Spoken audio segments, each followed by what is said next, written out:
The Athenians called it the Acropolis. Free expression, ethics, art, philosophy. The Acropolis heralded the democracy. But if I told you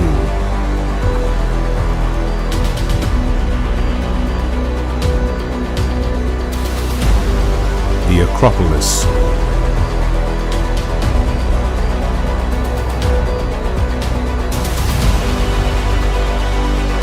has returned.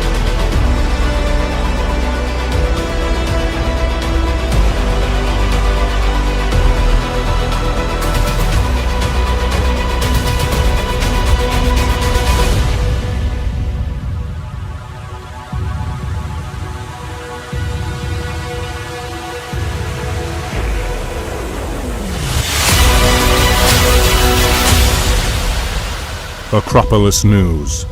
News from the Acropolis.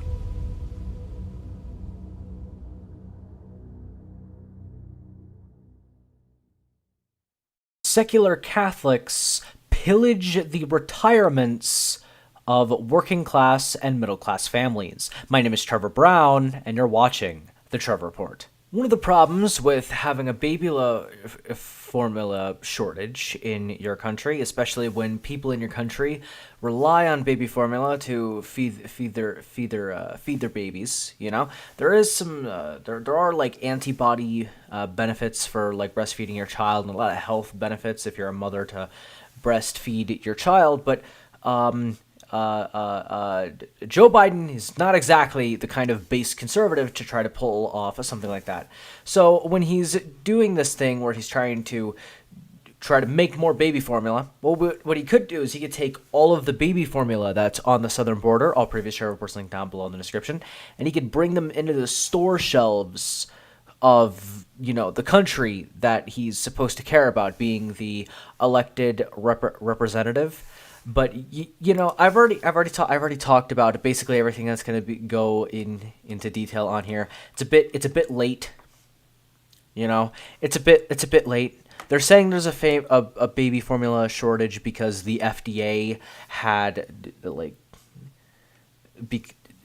because there was something like a specific brand being put on recall or whatever. Which no, it's because all of the baby formula is at the southern border because Joe Biden cares more about foreigners. He cares more about importing global nomads, a slave class, into the United States. He cares much more about that. He cares more about cheap labor for the neocon neolib uniparty than he does about the constituents of the United States. That's just the way it is. Gas is going to be at $10 now, so get ready for that. Gas stations in Washington reprogram pumps to prepare for $10 a gallon fuel as Biden inflation sends average price soaring to $4.50, almost twice the $2.41 during Trump's final month. National average price of gas, $4.57. That's about $1.20 cheaper than where I'm at in my part of California, because of course it is. The shortages are mainly affecting regular unleaded and premium gasoline, though diesel supplies are rapidly shrinking too. You know what happens when the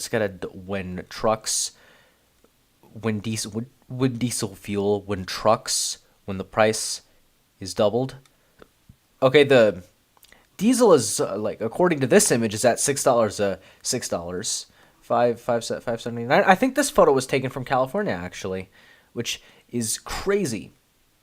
Absolutely crazy. And by the way, in a lot of these in most states in the country, Okay, they're not increasing the minimum wage, in part because the economy can't really sustain $15 minimum wage. If you have a rural diner in, say, Nebraska, right?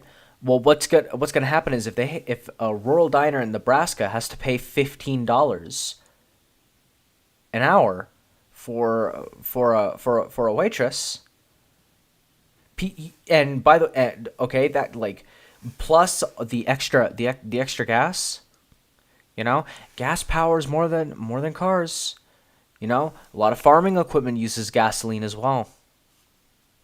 That's what not a lot of people are talking about. To be fair, the main use of gasoline is taking vehicles from point A to point B, But if running the tractor to care and mend the crops, if harvesting the crops costs more money, then the price of food is gonna go up. The price of gas already, like being high, will naturally raise the price of food because of the trucks getting here. And look, the point I'm trying to make is I made an argument in a previous Trevor report long time ago, about a year ago. Well, maybe 9 months ago. Okay, so about a year ago, where I essentially said that Biden is Jimmy Carter 2.0. Okay, I was wrong. Okay, Biden is not Jimmy Carter 2.0. Biden is an entirely separate category of awful president. An entirely separate category, which is why he even thought it was a good idea to bring about a Ministry of Truth in the United States, which failed, thankfully. And you got Nina Jankowicz in her witch attire, I guess. I don't know. This article from the Washington Post, written by Taylor Lorenz, who, if you recall, is this lady, and she was supposed to be wait. Well, no. This is I pulled up the wrong thing. I'm so stupid. It's so difficult to like tell apart the difference between Taylor Lorenz and Nina Jankowicz, and it's not like a race thing or anything like that. I mean, they're effectively the same person. Like they're completely interchangeable. They're both highly ideological, hyper-partisan theater kids in high positions of power. Taylor Lorenz on the cultural side, and Nina Jankowicz on the sort of political, not political, on the governmental side of things. But let's read Taylor Lorenz, the professional doxer, the professional aristocrat, her insane take on this. The Department of Homeland Security announced the creation of the Disinformation Governance Board with the stated goal to, quote, coordinate countering disinformation related to Homeland Security, a Ministry of Truth. The Biden administration tapped Nina Jankowicz, a well-known figure in the field fighting disinformation and extremism, as the board's executive director, or as my Freudian slip was about to put it, executive dictator. But anyway, in naming the 33-year-old Jankowicz to run the newly created board, the administration chose with extensive experience in field of disinformation, which has emerged as an urgent and important issue. The author of, quote, How to Be a Woman Online and How to Lose the Disinformation War, hyper partisan tribalist garbage, featured stints at multiple nonpartisan think tanks and nonprofits, and included work that focus on strengthening democratic institutions. Yeah, I'm sure that's what she was doing. The person who's heralding the Ministry of Truth is pro-democracy. Shut up. But within hours of her appointment, Jankowicz was thrust into the spotlight by the very forces she dedicated her career to combating. You mean the people who are not evil? The people who are not trying to control other people, who actually don't like it when other people try to control other people? Yeah. I'm sure the professional control freak was being targeted by criticism from people who Whatever, that's a stupid sentence. The board itself and DHS received criticism for both its somewhat omnibus name, scant details of specific mission. Homeland Security Alejandro Mayorkas said, quote, could have done a better job of communicating what it is and isn't. No, it's exactly what it is. It is a institution of the government, okay, dictating what is and is not true in order to categorically dismiss people who are not for what the regime is for. It's exactly what it is. Shut up. Bajankowicz was on the receiving end of the harshest attacks, with her role mischaracterized as she became a primary target of the right-wing internet. Yes, all of the people who don't hate working class Americans, all of the people who don't hate people that disagree with them, all of the people who value free and open debate. Yes, we criticized you. Yes, I am proud to say that I contributed, however small, but I contributed nonetheless, to the destruction of the Ministry of Truth. That the Biden administration had the audacity to think that they could possibly get away with. It was ridiculous to think that they could have done something like that. But we got to move on to the next segment. But before we get on to the next segment, a quick word from this next upcoming segment's sponsor. This segment of the Trevor Report is sponsored by NordVPN. Click the affiliate link down below in the description in order to experience all of NordVPN's wide-ranging offers that help protect you and your internet privacy at an affordable price. All right, welcome back. We have this from the Post-Millennial. School district files sexual harassment complaint against 3 middle school students for using the wrong pronouns. The mere use of biologically correct pronouns does not constitute sexual harassment under Title IX or the district's own policy. It is also speech protected by the First Amendment. Yes, thank you for that byline, Post-Millennial. Whatever, they do good work, but sometimes they just have such a problem. They have such a problem when it comes to the obvious, but whatever, fine.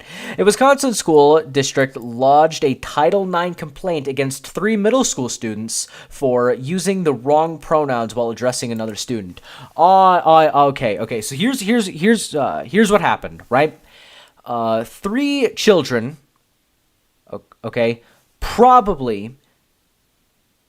No, not probably. I'm going to assume that they didn't do this on purpose. It actually doesn't matter whether or not they did this on purpose or not. In fact, I'm just going to flat out say it does not matter whether or not they did this on purpose or not. You know why?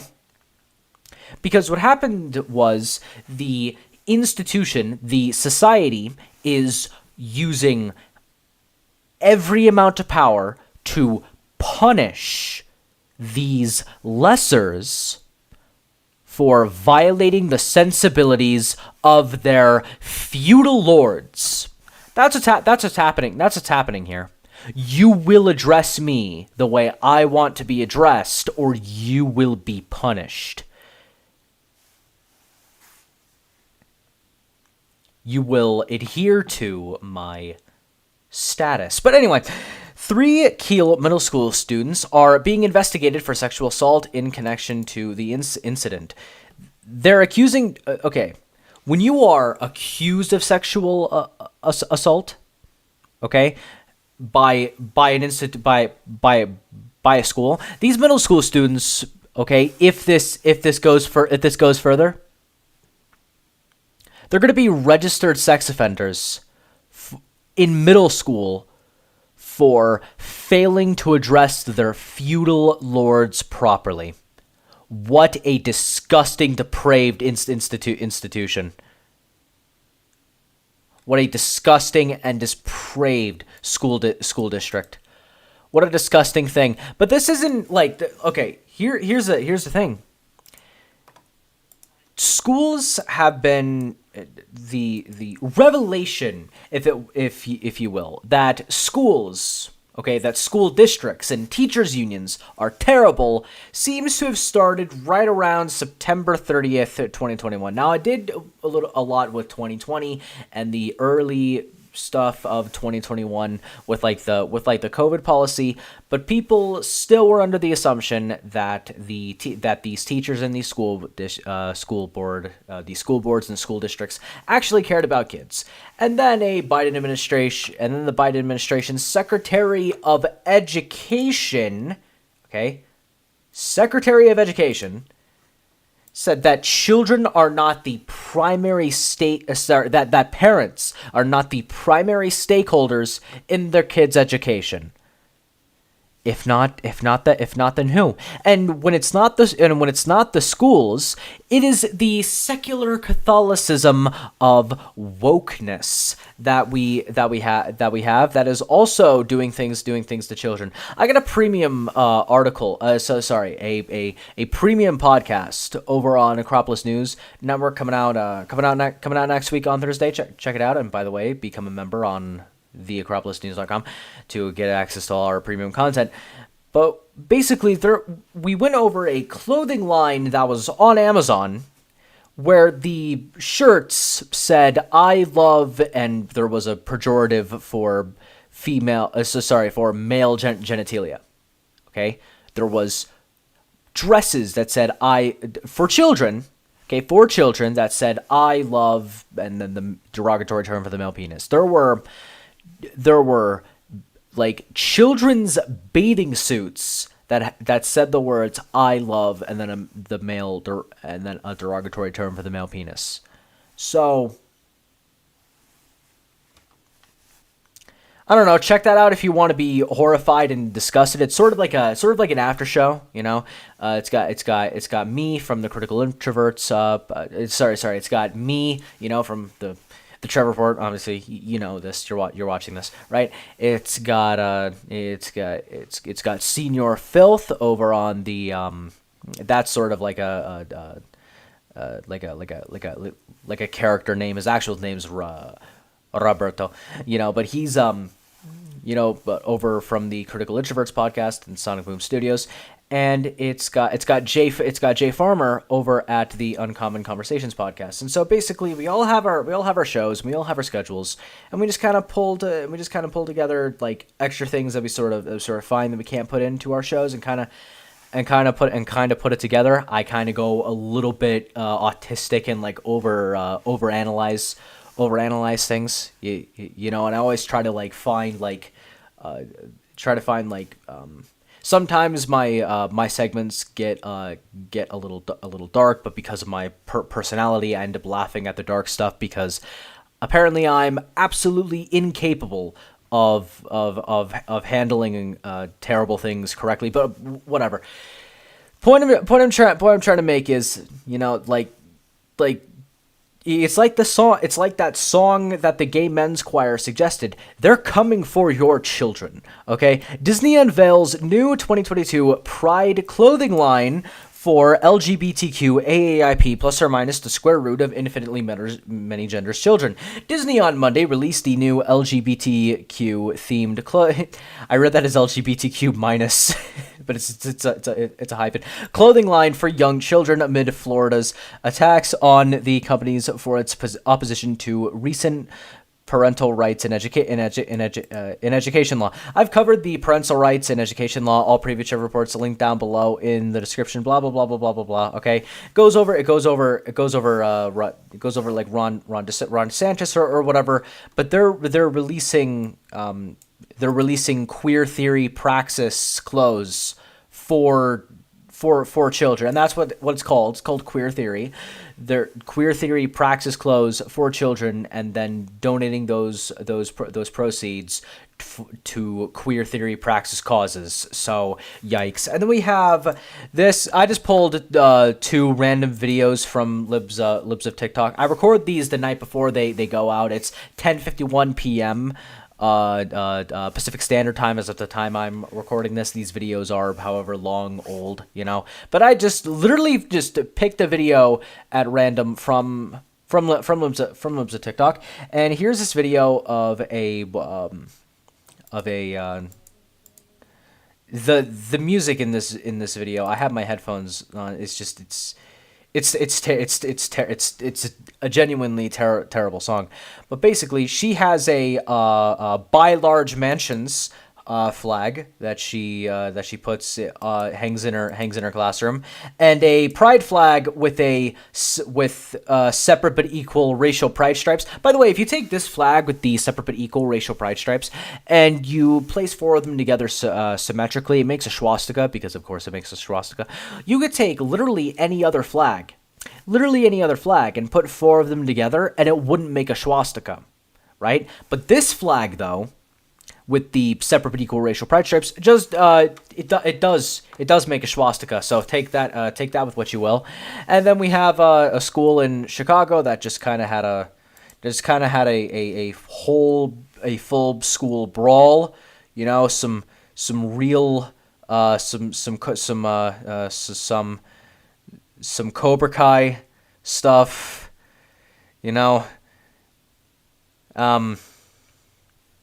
Yeah, because it happens, because of course it happens. Kids are beating up either other kids or other teachers, and it's just, and everyone's just standing around recording it, you know, and it's just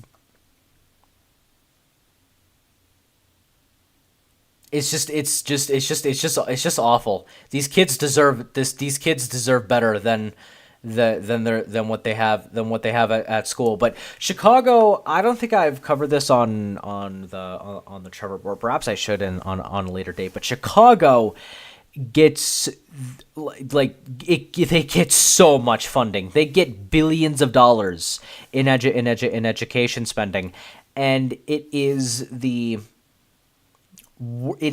worst.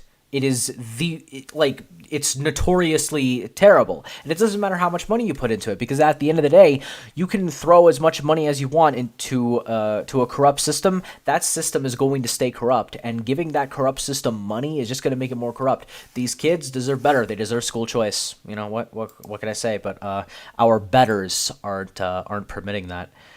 You know, but anyway, speaking of my betters, insane BLM mansion, $6 million mansion BLM reportedly bought with donation funds. The sprawling $6 million mansion by Black Lives Matter in Los Angeles once hosted Humphrey Bogart and Marilyn Monroe as house guests, and comes complete with a soundstage, music studio, pool, and a 2-bedroom guest house.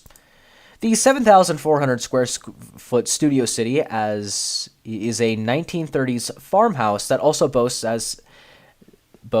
7 bedrooms, 7 bathrooms, and according to the real estate listing.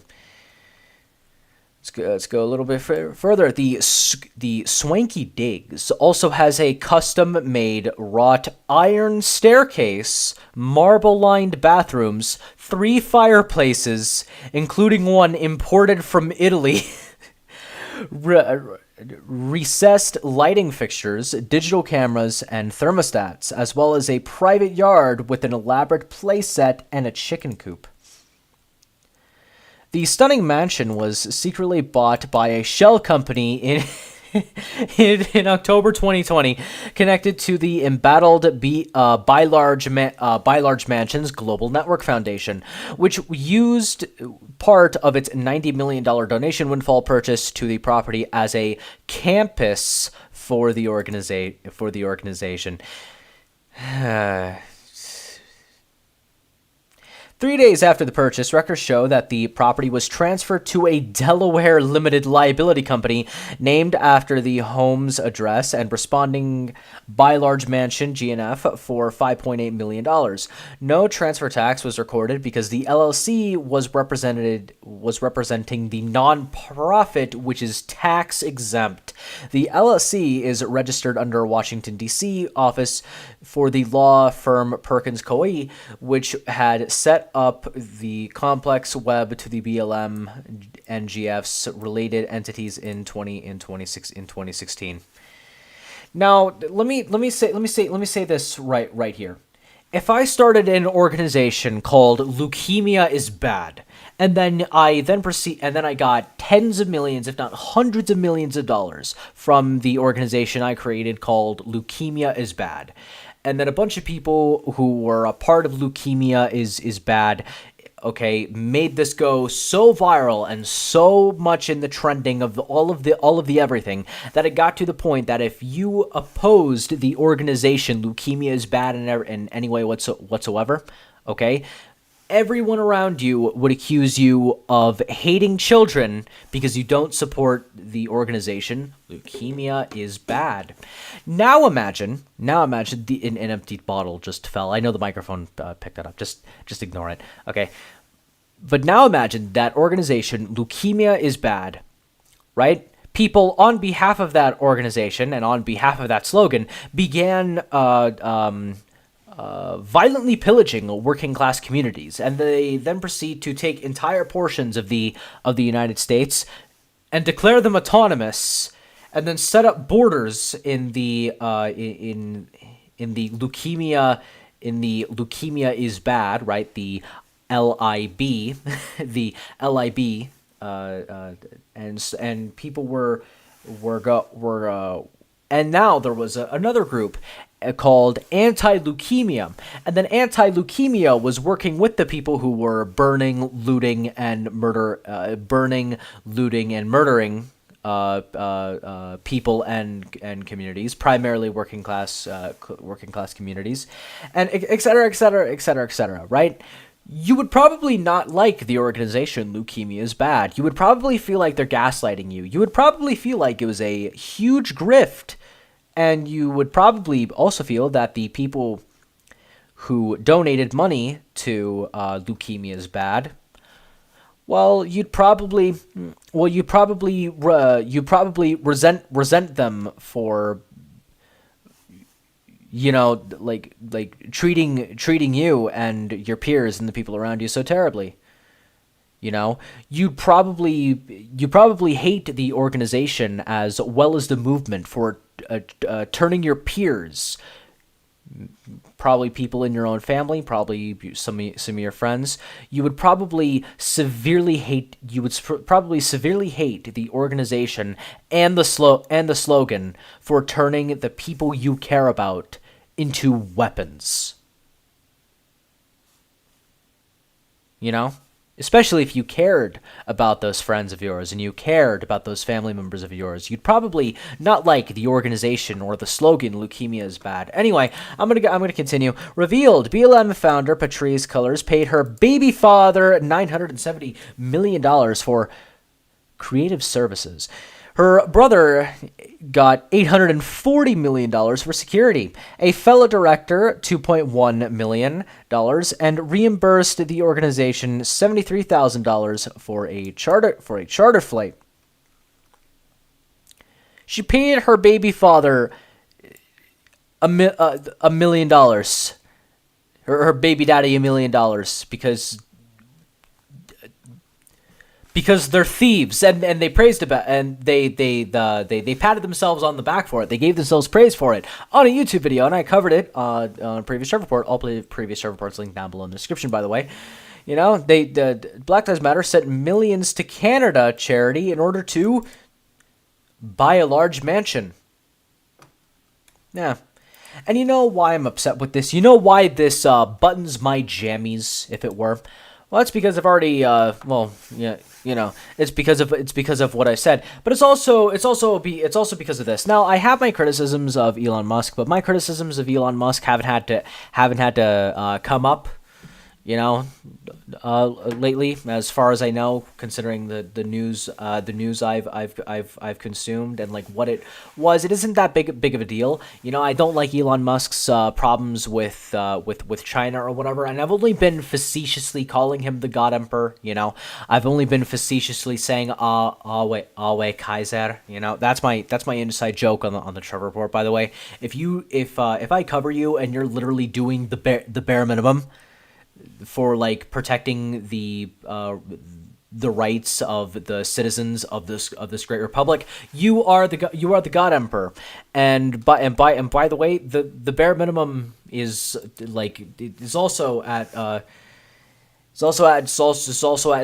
libs of TikTok. Libs of TikTok. Awe Kaiser. You know, I'm very inclusive for how I say say that. But let me just read this. Absolutely insane. This has nothing to do with Tesla. This has nothing to do with Elon Musk buying Twitter and the American empire. And the American empire punishing him for it, and everyone knows it. Ridiculous and evil. Wokeness is secular Catholicism. And I'll explain my thoughts on why wokeness is secular Catholicism. I think it's fairly obvious as to why it's a secular Catholicism, but I'd rather go into a lot more detail, and I'm near the time limit mark. But you know why this part particularly buttoned my jammies? Okay. It's because there are family members who have been told by investors to buy Tesla stock. I personally didn't do it because I don't particularly do stocks. You know, I'm not gonna give financial advice. But the point is, there were people that were given financial advice from professional investors. Okay, to invest in Tesla, you know, and a lot of people use the stock market in order to supplement their retirements. And the rationale they gave is that Tesla makes a lot of innovative new technologies, and when Mars is inevitably, you know, colonized, and if that's achieved in their in that family's lifetime, they'll get super rich or whatever, and they'll be able to put their kids, they'll be able to make the kids have a better life and stuff. And you know what? Fair. That is absolutely fair. Except for the fact that Tesla removed it from the S&P 500. Tesla was removed by the S&P 500 index. You know, and it's apparently Elon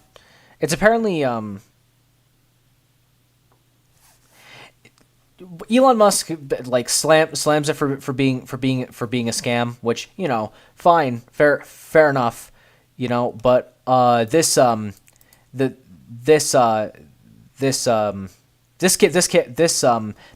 attack against working class families, okay, is a product of cancel culture. It is ruining people's lives that have absolutely nothing to do with Elon Musk purchasing Twitter to make the public square in America reflect American values. Oh my God, free and open debate. Oh man, how dare we have that? That's so terrible, I guess, but I don't know. I'm just going to leave it at that. In the meantime, my name is Trevor Brown, and you've just watched the Trevor Report. Do click the Linktree I was forced to make by myself down below in the description because, you know, Linktree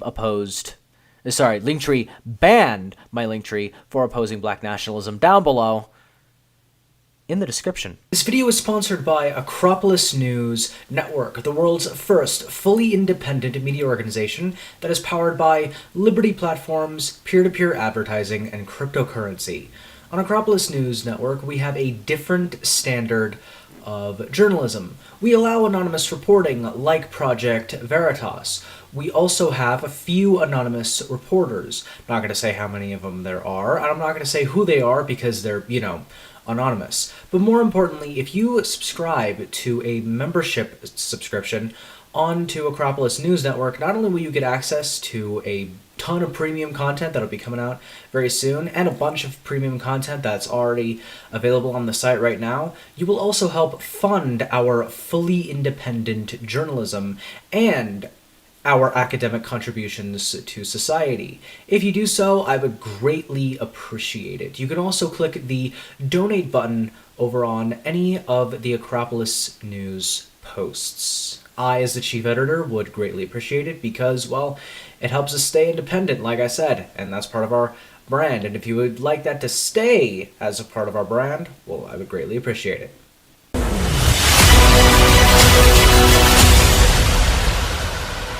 Acropolis News. News from the Acropolis.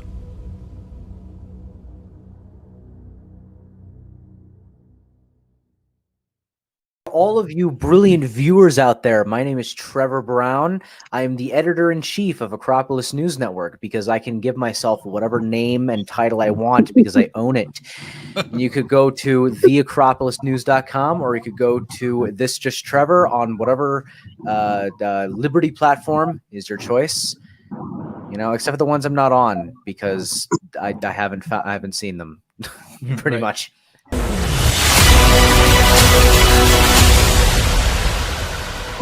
Acropolis News. News from the Acropolis.